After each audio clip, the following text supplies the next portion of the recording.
अगर आप भी अपने पास्ट से भागने की कोशिश कर रहे हैं तो ये कहानी आपको ज़रूर सुननी चाहिए। The birthday party bye Harold Pinter psychological drama है जो सस्पेंस, कॉमेडी और मैनिक का कॉम्बिनेशन है। ये प्ले 1957 में लिखी गई थी और पिंटर के खास स्टाइल, जिसे कॉमेडी ऑफ मैनिक कहते हैं, उसका बेस्ट एग्जाम्पल है। ये एक छोटी सी सीसाइड बोर्डिंग हाउस की कहानी है जिसमें एक ऐसे कैरेक्टर का इंट्रोडक्शन होता है जो अपने पास से भाग रहा होता है, लेकिन दो अनजान आदमियों की आमद से उसकी दुनिया और ज़्यादा उलझ जाती है। एक छोटी सी साइड टाउन में एक पुरानी बोर्डिंग हाउस है जिसे एक बुढ़ा कपल मैग और पैटी बॉल चलाते हैं। पैटी एक बैक चेयर अटेंडेंट है जो ज़्यादातर समय अपने न्यूज़पेपर में उलझा रहता है, जबकि मैग थोड़ी बचकानी और नीव है। बोर्डिंग हाउस में सिर्फ एक गेस्ट है, स्टैनले बेबर, जो एक भटका हुआ पेनिस्ट है। वो वहाँ अकेला रहता है, दुनिया से कटा कटा और अपने पास को लेकर छुपा हुआ। मैग स्टैनले का काफ़ी ध्यान रखती है, लेकिन उसका व्यवहार कभी कभी ज़्यादा पोसेसिव हो जाता है। वो उसे प्यार से स्टैन बुलाती है और उसे बार बार बताती है कि बोर्डिंग हाउस कितना अच्छा है, चाहे सच्चाई कुछ और ही हो। एक सुबह मैग स्टैनले से कहती है कि दो नए गेस्ट बोर्डिंग हाउस में रहने आ रहे हैं। ये बात सुनते ही स्टैनले डर जाता है, जैसे उसका कोई पुराना राज खुलने वाला हो।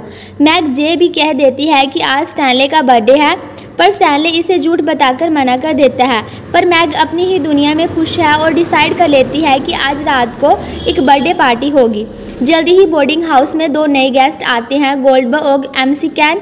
गोल्डबर्ग एक स्मूथ टॉकिंग आदमी है जो बड़ा कॉन्फिडेंट और अथॉरिटिव है।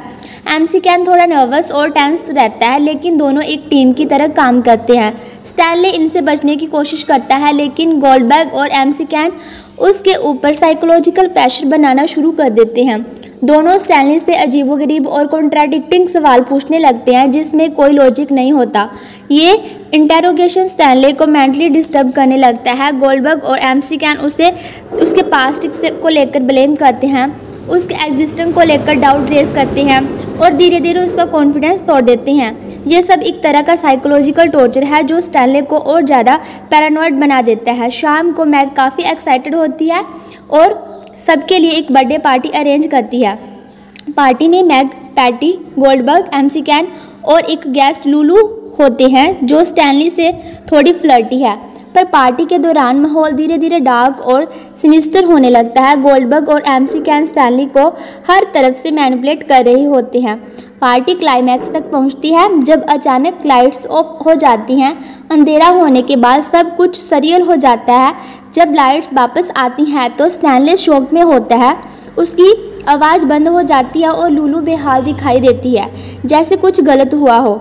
ये एक हॉरर फिल्म का मोमेंट लगता है जिसमें सब कुछ अजीब और अनएक्सपेक्टेड है। अगले दिन सुबह सब कुछ बदल चुका होता है। स्टैनली बिल्कुल साइलेंट है, जैसे उसका पूरा आइडेंटिटी तोड़ दिया गया हो। उसके अंदर कोई फाइट नहीं बची। गोल्डबर्ग और एमसी कैन उसे फोर्सफुली ले जाने की तैयारी में होते हैं। पैटी को अब तक मोस्टली साइलेंट था, पहली बार रेजिस्टेंस दिखाता है। वो स्टैनली से कहता है, Stanley don't let them tell you what to do. पर अब स्टैनली कुछ कहने की पोजीशन में नहीं। उसका पूरा पर्सनैलिटी इरेज हो चुका है। वो अब सिर्फ एक खोखला आदमी बन चुका है। गोल्डबर्ग और एमसी कैन उसे ले जाने आते हैं और पैटी बेबस दिखाई देता है। दूसरी तरफ मैग, जो अभी भी ये नहीं पता किया कि हुआ क्या है, वो अपनी ही दुनिया में खुश है और सोचती है कि पार्टी बहुत अच्छी थी। वो एक इल्यूजन में रहती है, इल्यूजन में जीती है और ट्रेजेडी ये है कि उसे कभी सच के पता ही नहीं चलेगा। उसको ना वो सच जानना चाहती है और ना ही उसको पता चलेगा कभी। ये प्ले सरफेस लेवल पर सिंपल कहानी लगती है, लेकिन इसका डीपर मीनिंग बहुत कम्प्लेक्स और थॉट प्रोवोकिंग है। गोल्डबर्ग और एमसी कैन स्टैनले की रियलिटी को तोड़ने का काम करते हैं। ये पावर का एक गेम है जिसमें कोई भी लॉजिक नहीं है, सिर्फ डोमिनेंस होती है। ये एक साइकोलॉजिकल एक्सपेरिमेंट लगता है जिसमें विक्टिम को फोर्स किया जाता है कि वो अपनी आइडेंटिटी भूल जाए। इसका थीम है identity crisis and fear of the past. Stanley का कैरेक्टर एक ऐसे आदमी का रिप्रेजेंटेशन है जो अपने पास से भाग रहा है। पर क्वेश्चन ये है कि क्या स्टैनली सच में क्रिमिनल है या बस एक विक्टिम है जो गलत सिचुएशन में उसको ले गया है। जी एम्बिग्युइटी प्ले को और ज़्यादा मिस्टीरियस बनाती है।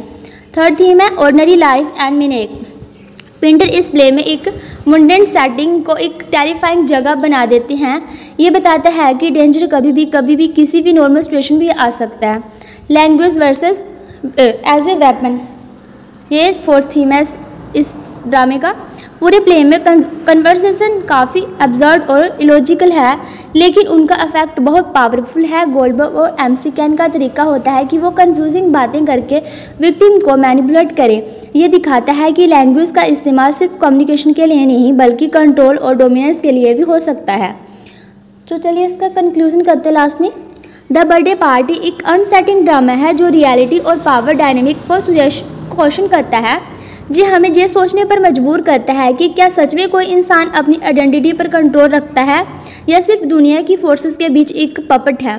स्टैनले की कहानी सिर्फ एक इंसान की ट्रेजेडी नहीं बल्कि एक ब्रॉडर एक्जिस्टेंशियल क्राइसिस है जो हर किसी की ज़िंदगी में कहीं ना कहीं एग्जिस्ट करता है। ये प्ले किसी भी ट्रेडिशनल स्टोरी टेलिंग को फॉलो नहीं करता, इसमें आंसर नहीं दिए गए, सिर्फ क्वेश्चन उठाए गए हैं और शायद इसी वजह से ये प्ले इतना इम्पैक्टफुल है। एंड लास्ट में हम देखते हैं कि इस ड्रामा से हम क्या क्या सीखने को मिलेगा, हम इस ड्रामा में क्या क्या सीख सकते हैं। प्ले दिखाता है कि कैसे अनजाने लोग और सिचुएशन हमारी ज़िंदगी को हिला सकती हैं। मैग और पैटी की सिंपल दुनिया तब बिखर जाती है जब दो अजीब आदमी आकर स्टैनले की लाइफ को डिस्टर्ब कर देते हैं। स्टैनले एक ऐसी पास्ट लाइफ से भागना चाहता है जो शायद उसे हॉन्ट करती है, लेकिन गोल्डबर्ग और एमसी कैन उससे साइकोलॉजिकली तोड़ देते हैं।